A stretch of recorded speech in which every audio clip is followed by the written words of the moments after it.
Question number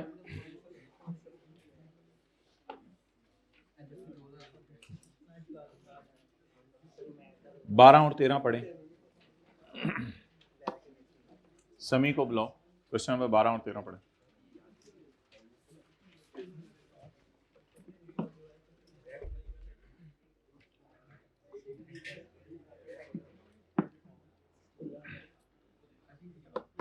pause करो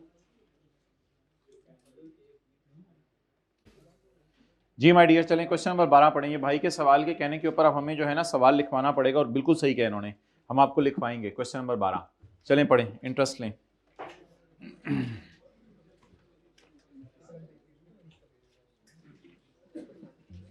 question 12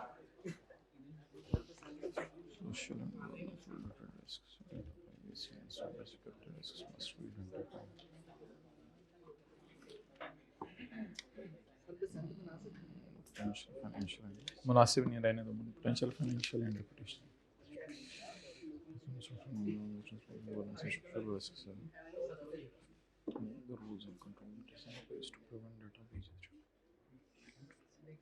लिखें जी। A software company wants to disclose its approach to responsible data management. How does IFRS S1 apply? लिखें, शुरू करेंगे। The sustainability risks, the sustainability risk being faced by software company, the sustainability risk being faced by software company. Question 12 रहने दें Usman. The sustainability risk being faced by software company is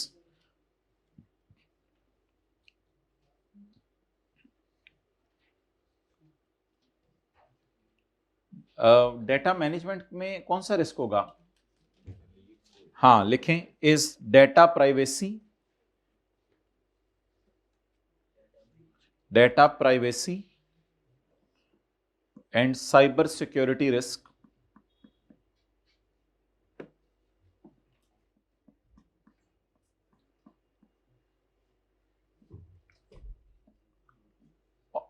after identification of risk, after identification of risk,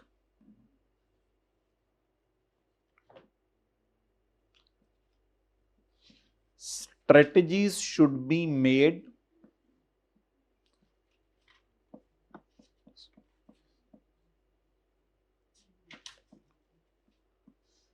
strategies should be made and disclosed,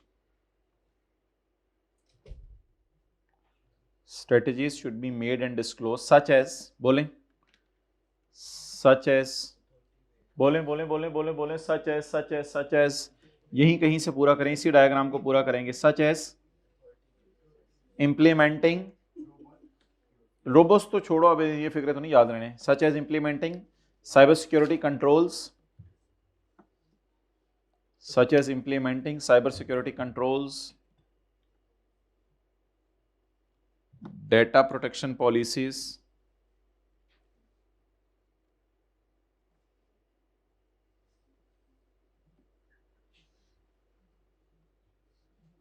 एक नया लफ्ज डलवाने लगा हूं, to avoid. Avoid क्या होगा इससे? To avoid, to avoid legal fines, to avoid legal fines और लॉस ऑफ ट्रस्ट, और लॉस ऑफ ट्रस्ट। चलो भाई अब जो लेट आए हैं, अगला सवाल अभी साथ कीजिएगा।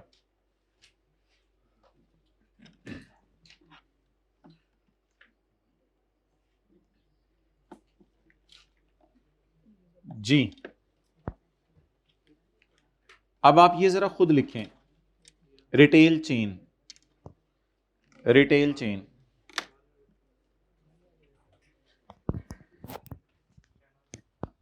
रिस्क लिखा हुआ है उसने?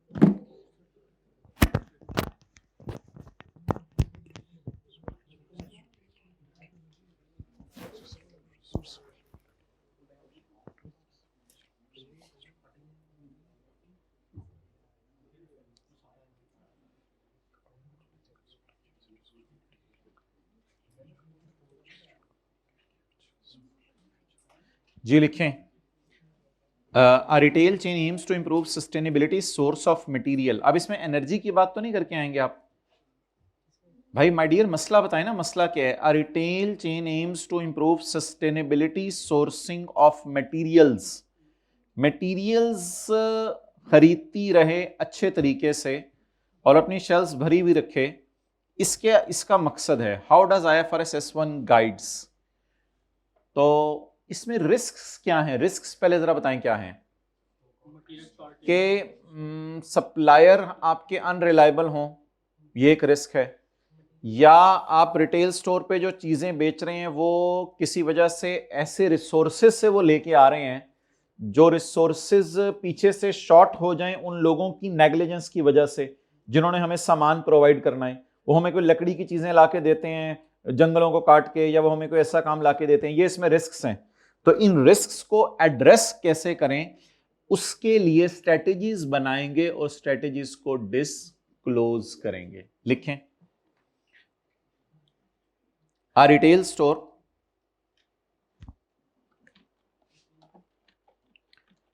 पहले तो ये लिख दिया करें ना, a retail store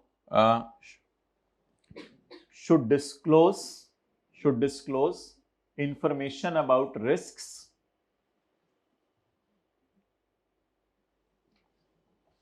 a retail store should disclose information about risks relating to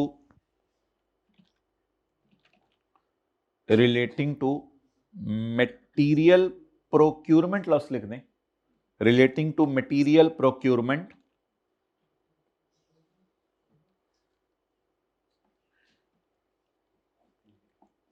which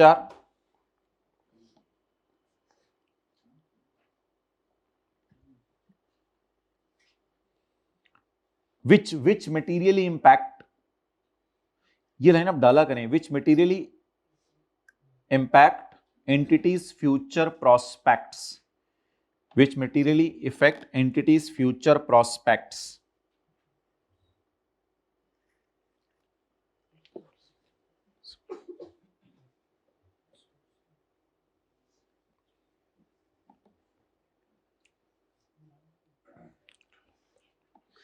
reliable suppliers, जी माय डियर, सर उमर को देख लो, बैग में दूसरा ना पड़ा हो, ये है एक। Reliable suppliers should be in our contact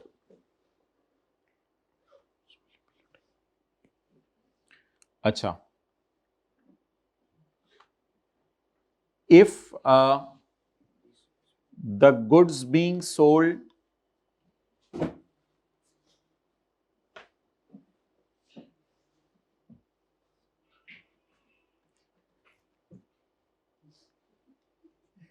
are scarce, यानी कि मार्केट में कम है।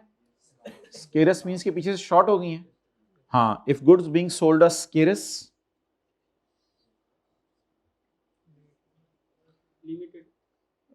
this risk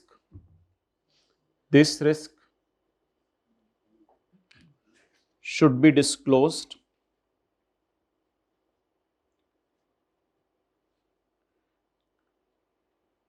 and strategy, ये हाइलाइटर से लिखा जा रहा है, बॉल पॉइंट दे दें, ball point, and strategy to manage, अच्छा तो ठीक है लिख लें अगर कोई वजह थी proper, I don't, and strategy to manage it such as, बोले such as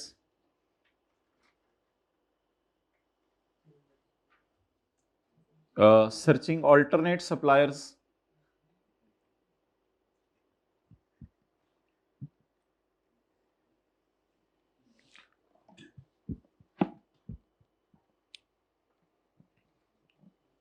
may be disclosed.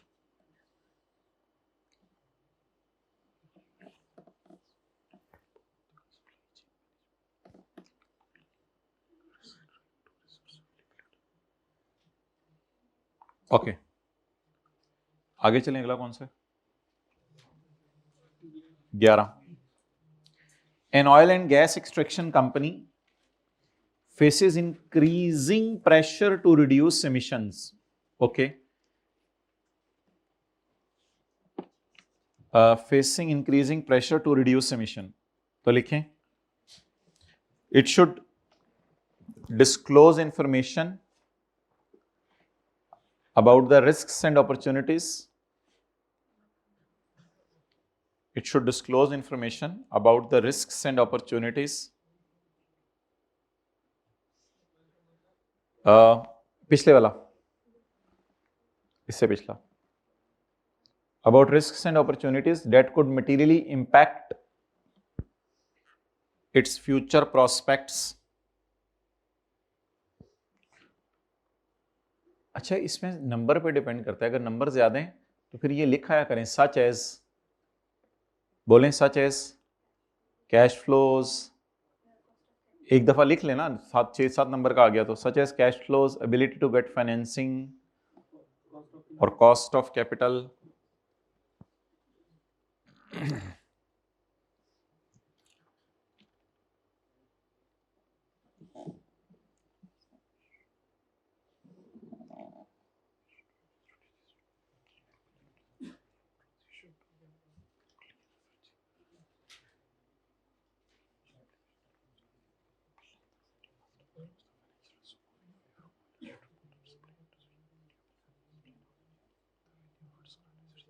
हाँ, अब भाई बड़ी इंपॉर्टेंट डिस्कशन है.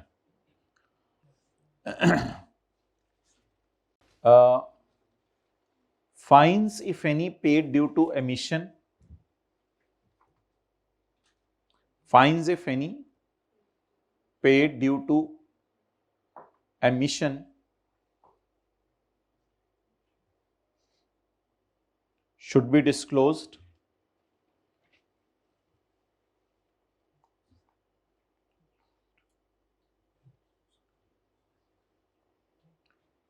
And linked with general purpose financial statements. And linked with general purpose financial statements.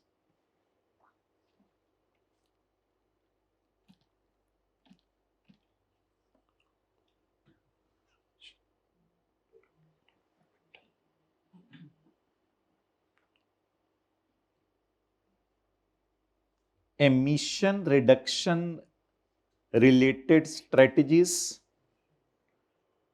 Emission reduction related strategies.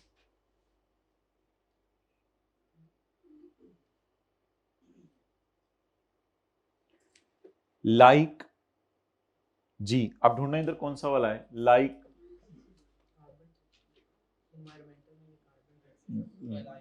ये वाला like invest, देखिए ये तो कार्बन प्रोड्यूस हो रही है तो सिंपल आप सोलर की तरफ शिफ्ट करें, like shifting to solar and renewable energy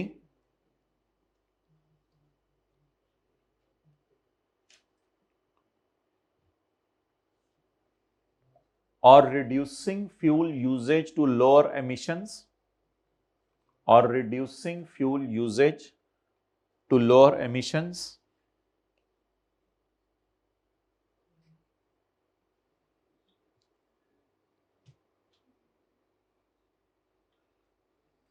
Should be disclosed.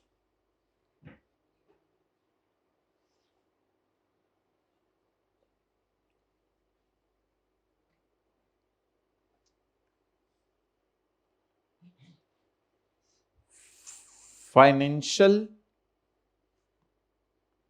implications, ये कंप्रीहेंसिव जवाब बन गया है, ये हर जगह हेल्प करेगा आपको. फाइनेंशियल implications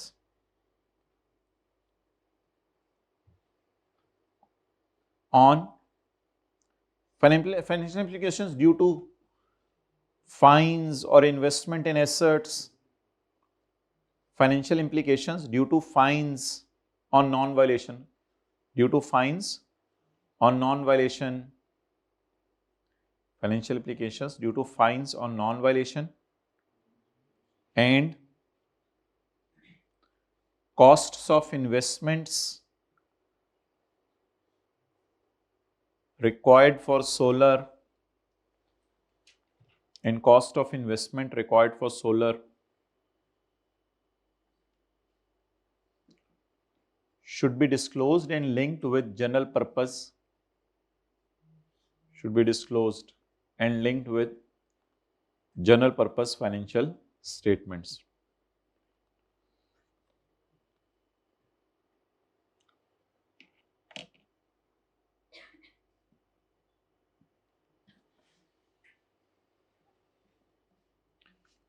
अच्छा, सॉर्ट ऑफ रिस्क बताना होता है और उसको मिटिगेट करने की स्ट्रेटेजी बतानी होती है। अगला देखिए माय डियर क्या है, इससे अगला कौन सा है, ओ तेरी खैर, बैंक्स। जी ये जरा पढ़ें।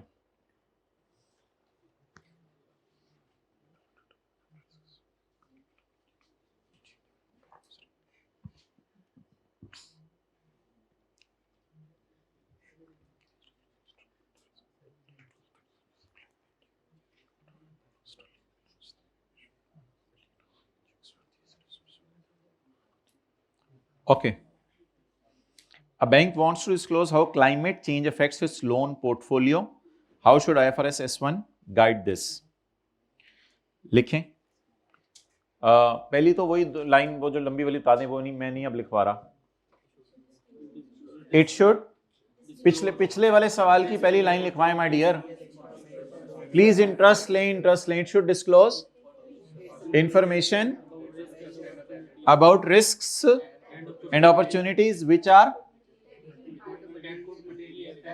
that could materially affect its future prospects.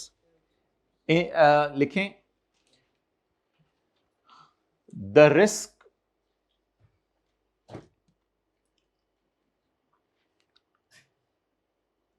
affecting our loan portfolio, the risk affecting, नहीं नीचे से जवाब ना देखें आई क्या को please, the risk affecting our loan portfolio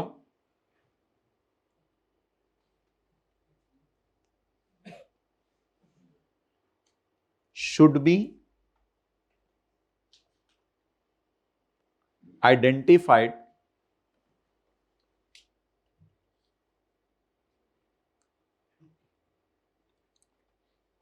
full stop। इस केस में आपको और रिस्क नहीं आइडेंटिफाई करने। In this case the climate change may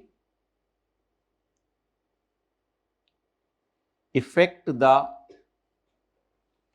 क्या कहते हैं जिनको लोन दिया हो, बोरर्स, हाँ ये लफ्ज चल जाएगा। The climate change may effect the bank customers who have obtained loan, इस तरह लिखते हैं, खुल के बाद लिख दें, may effect the customers who have, may affect the customers, ये बैंक के कस्टमर ही होते हैं, may, who have obtained loan and they may not be able to pay due to, they may not be able to pay due to, due to ये लिखे इधर, climate change नहीं, due to climate damages,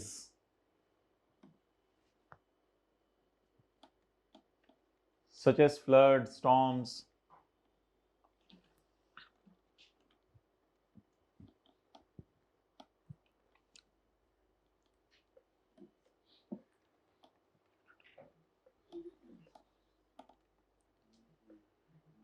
it should disclose the strategies, it should disclose the strategies, disclose the strategies to mitigate risks such as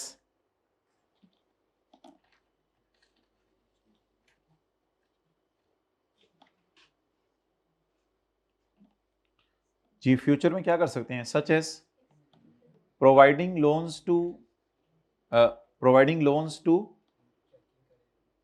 एक minute, providing loans to such borrowers, providing loan to such borrowers which are which are not affected by climate change. हाँ वही सही कह रहे हो. और it may go for insurance coverage, bank insurance करवा ले. और it may go for insurance coverage.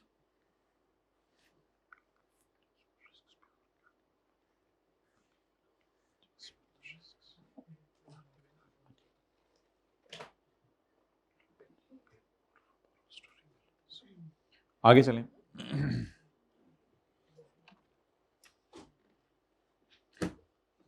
ओहो, ये तो एक स्पेसिफिक सवाल है भाई.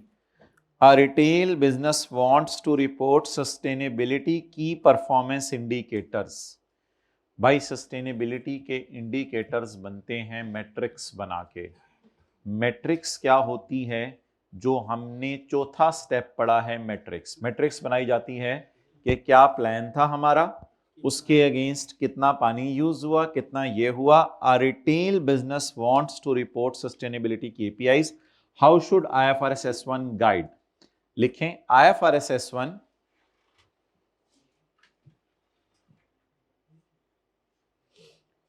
has provided guidance.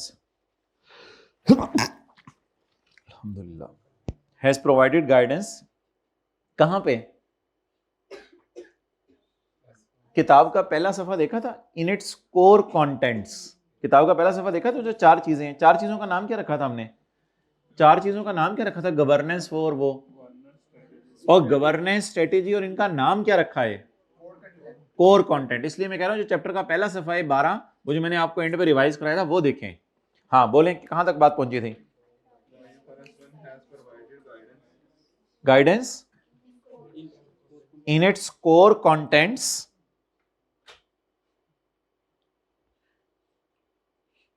with the name metrics and targets. क्या नाम है उसका कोर कंटेंट का?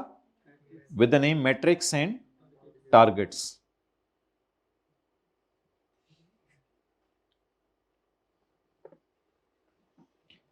Here specific KPIs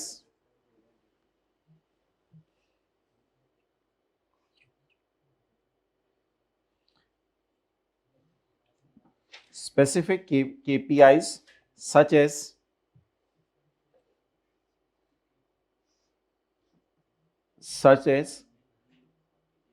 energy usage, खामोश. और रिटेल के लिए कौन से इंपॉर्टेंट हो सकते हैं? Such as energy usages, fuel usages अगर डिलीवरी कर रही हैं चीजों की, और such as energy usages, customer data protection. Online orders आते होंगे. Customer data protection.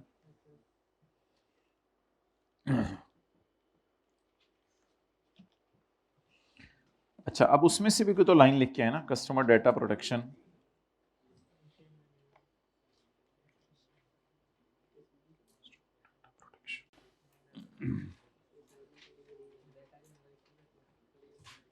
should be disclosed. That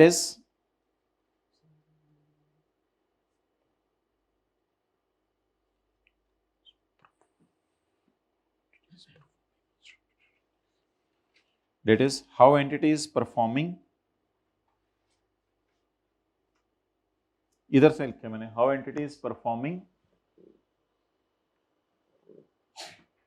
on related risk, यानी उन risks को कैसे एड्रेस कर रहे हो. how entity is performing on related risks and how it is progressing towards any target it has set. how it is progressing towards any target it has set.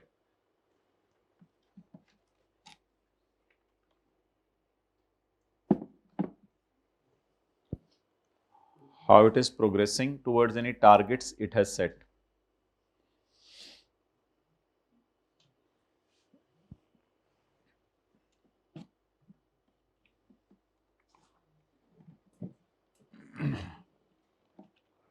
आगे चलें। A technology company is impacted by new ESG regulations. Okay अब बस खत्म होगी बात, इसको छोड़ें। अब टेक्नोलॉजी कंपनी को रिस्क क्या हैं? टेक्नोलॉजी कंपनी को रिस्क हैं, अब ये लिखवाने की जरूरत नहीं है। डेटा प्रोटेक्शन सबसे बड़ा रिस्क है, ठीक है, और टेक्नोलॉजी ऑब्सोलीट हो जाएगी, चलो ठीक है, और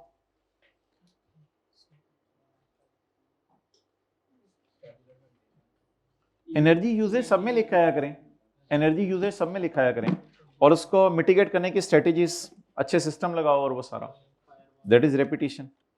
आगे चलें, इसने क्या लिखा हुआ है, कौन सा क्वेश्चन था? 8, to disclose emerging risks, regulatory changes and opportunities allowing stakeholders to assess their financial and, ये तो बस कुछ भी नहीं लिखा इसने। A business faces risk due to changing carbon regulations, how IFRS S1 guides this disclosures. लिखें जी।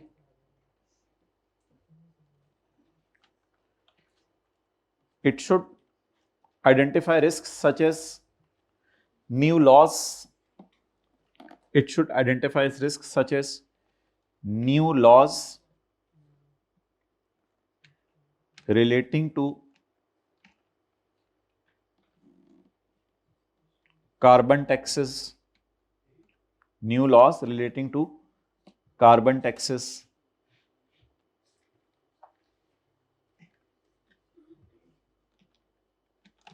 and the strategies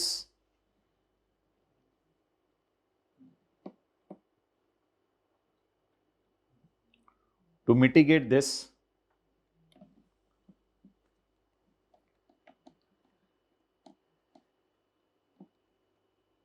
such as shifting to, इसको ग्रीन एनर्जी भी नाम नहीं दिया था, नहीं दिया था इसको नाम, such as shifting to green energy. एक ग्रीन बुरे माने में भी इस्तेमाल किया था, वो भी देखते हैं कहां किया था। ग्रीन हाउस गैसेस होता है बुरे माने में, लेकिन ग्रीन एनर्जी अच्छे माने में इस्तेमाल होता है। सट is shifting to green energy, like solar लिख लें आगे।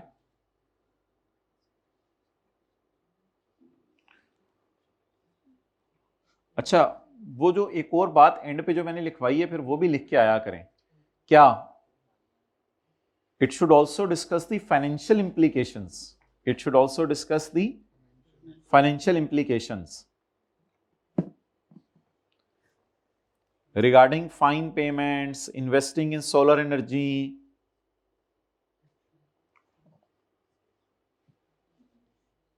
regarding fine payments, investing in solar energy,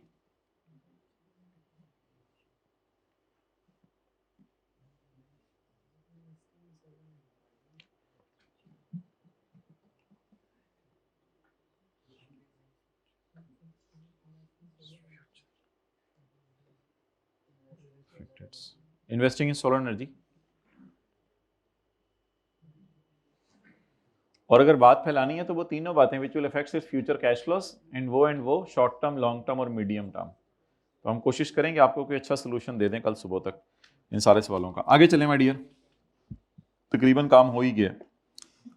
ये हो गया example 6.5, a company plans to transition to net zero emission by 2050, how it should disclose this IFRS S1।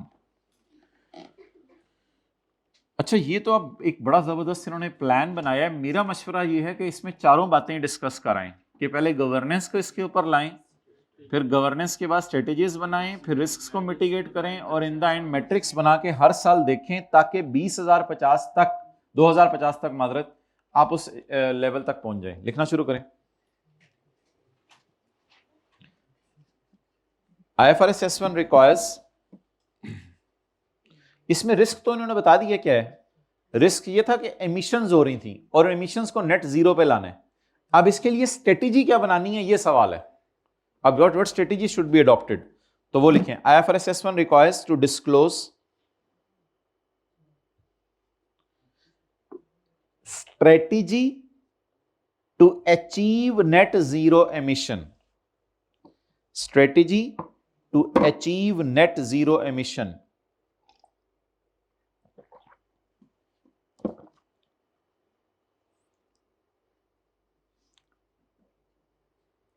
सच है solar वाली बात अब सारी लिख के आनी है। नेट जीरो एमिशन तो ऐसे ही होगी ना, सच है सोलर और विंड एनर्जी भी लिखा करें थोड़ा थोड़ा, सच है सोलर एनर्जी, विंड एनर्जी, इसको ग्रीन एनर्जी कहते हैं।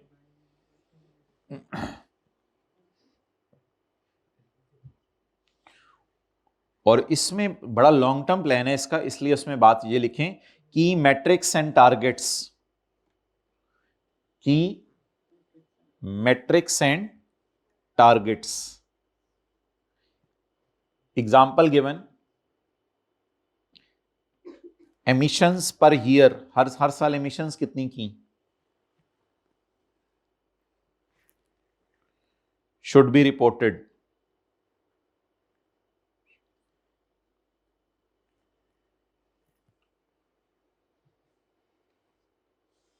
Financial implications of such long-term prospects should also be explained. Financial implications वाली लाइन भी डाला करें।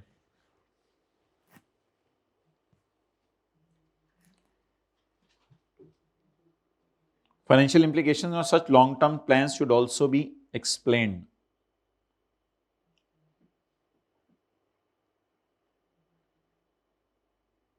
और ट्रांजिशनल फेज चल रही है ना हमारी, and in transitional phase fines if any, and in transitional phase fines if any,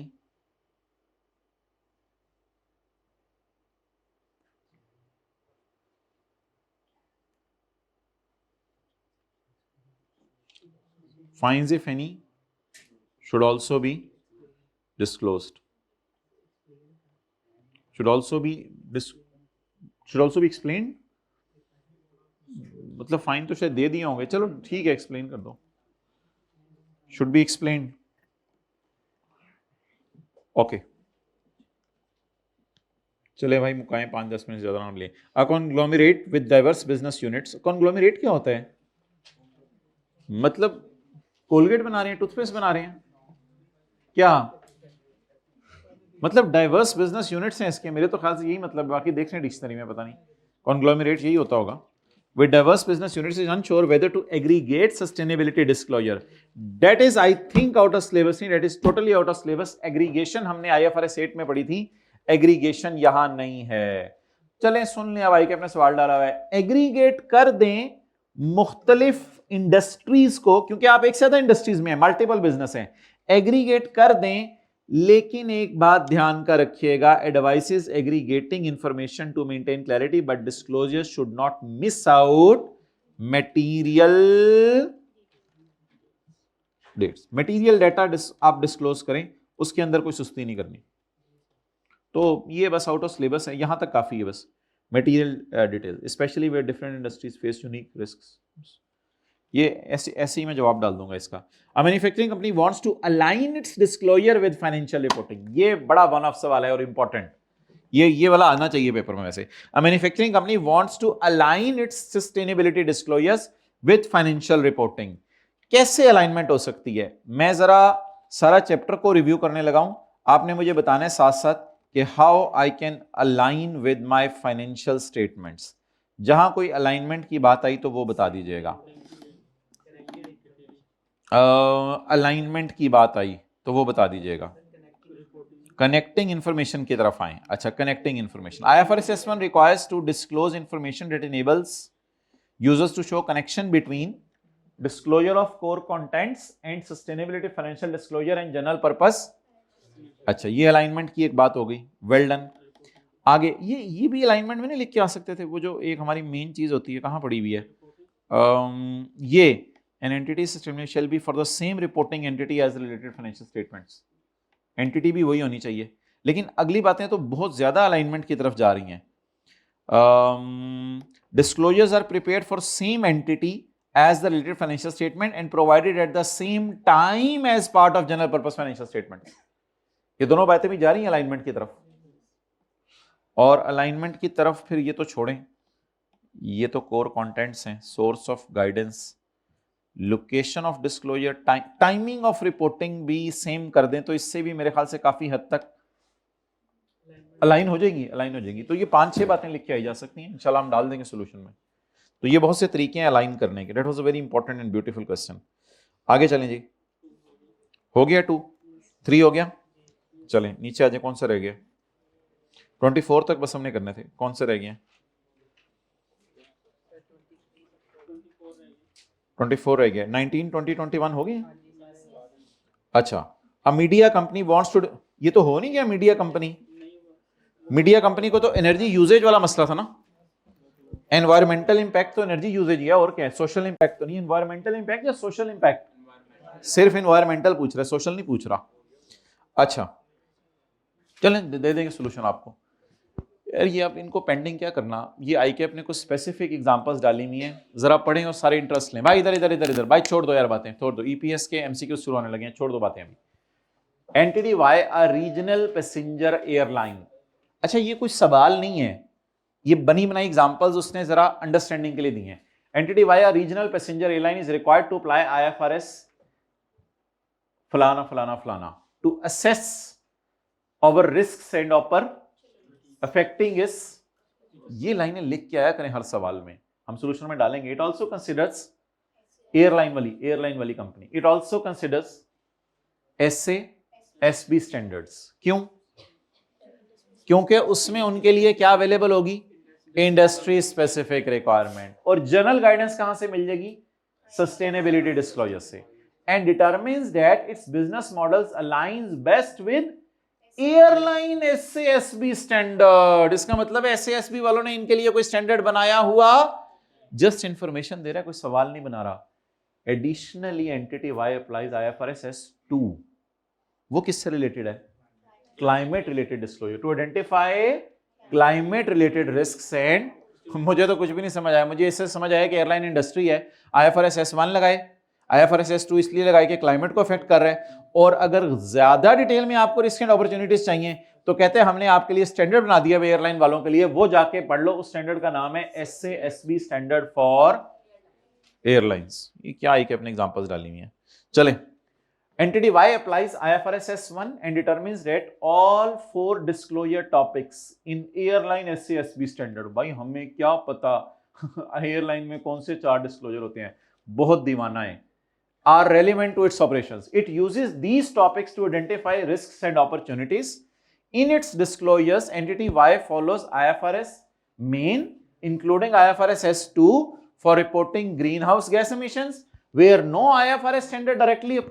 ये तो सारे सवाल उसमें नहीं लग रहे आपको, सोर्स वाली एक हेडिंग है ना, तो where no IFRS standard directly applies refer to SASB metrics to ensure relevant and reliable।